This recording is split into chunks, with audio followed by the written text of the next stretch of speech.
Nous sommes nés donc en 1969. À l'époque, c'était donc la famine au Sahel, les grosses difficultés dans les années 70. Il y avait déjà eu une migration importante de gens du bassin du fleuve Sénégal, Soninké, de Mauritanie, du Mali, de l'Est du Sénégal. Et ils étaient dans les foyers en France. Ils travaillaient à l'époque dans les industries automobiles, notamment dans le bâtiment déjà aussi. Ils avaient envie de faire quelque chose pour leur pays. Ils devaient revenir au pays sous délai de 7-8 ans dans le cadre d'une migration de Noria. Céder la place à d'autres après. À l'époque, on pouvait circuler librement d'un continent à l'autre.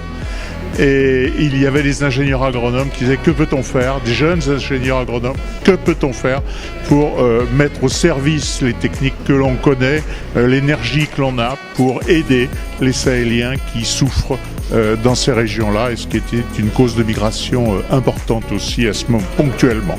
Voilà, c'est comme ça qu'est né le GRDR, et puis il a progressé ensuite sur 50 ans, il a diversifié ses activités, il est resté fidèle au territoire, au bassin du fleuve Sénégal, il a développé des activités en Casamance, en Guinée-Bissau, il en a développé aussi depuis quelques temps simplement, quelques années au Maghreb, mais il en a développé bien sûr tout de suite, dès l'origine, ici même, en Île-de-France, dans les Hauts-de-France, auprès des populations migrantes. Les tâches ont évolué parce que les besoins ont évolué.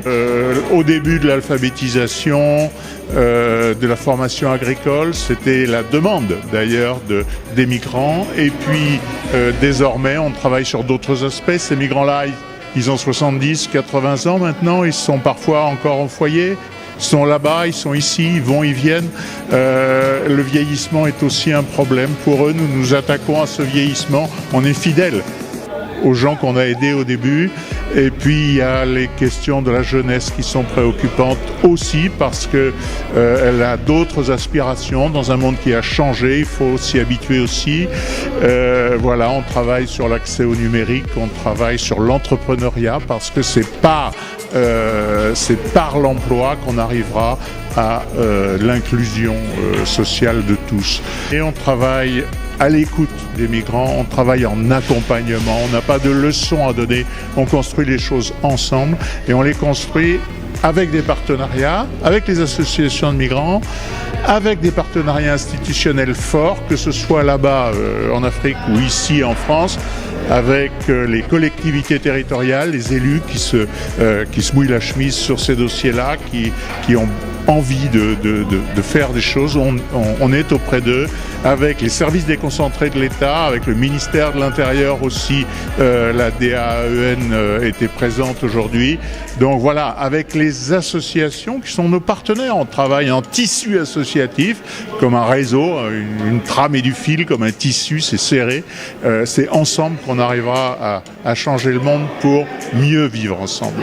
Et cette année, on a organisé un cycle de conférences sur les différents domaines d'intervention de la structure. On va parler d'insertion et d'entrepreneuriat des migrants.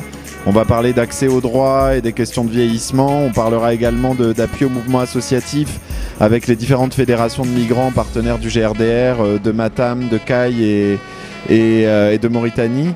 Et on finira par un grand événement le 15 juin, une fête qui s'appelle On est ensemble, on fête l'immigration, qui voudra un peu célébrer 50 ans d'histoire et de compagnonnage avec les communautés de migrants. L'antenne Île-de-France du GRDR, on intervient donc sur 4 champs d'intervention. Il y a la question de l'accès aux droits pour les personnes âgées immigrées et de l'inclusion numérique. Face à la dématérialisation des services publics, il y a beaucoup de travail du coup mené en direction des personnes âgées pour les aider à accéder à leurs droits. On travaille sur les questions d'entrepreneuriat et d'emploi avec 3 dispositifs, l'école régionale des projets, Accélérateur et Calif Jeunes, sur des projets européens et financés par la région.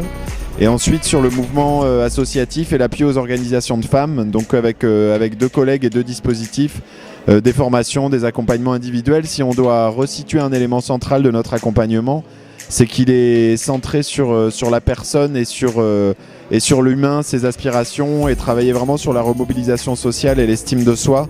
On est vraiment sur des dispositifs d'accompagnement des gens et pas forcément des projets. On part vraiment des besoins des personnes. Voilà. Je souhaite au GRDR de pouvoir continuer à travailler en proximité avec le public. C'est ce qui a fait sa richesse, cette histoire de compagnonnage, 50 ans de proximité, et notre seule plus-value, elle est située là, dans cette proximité avec le public.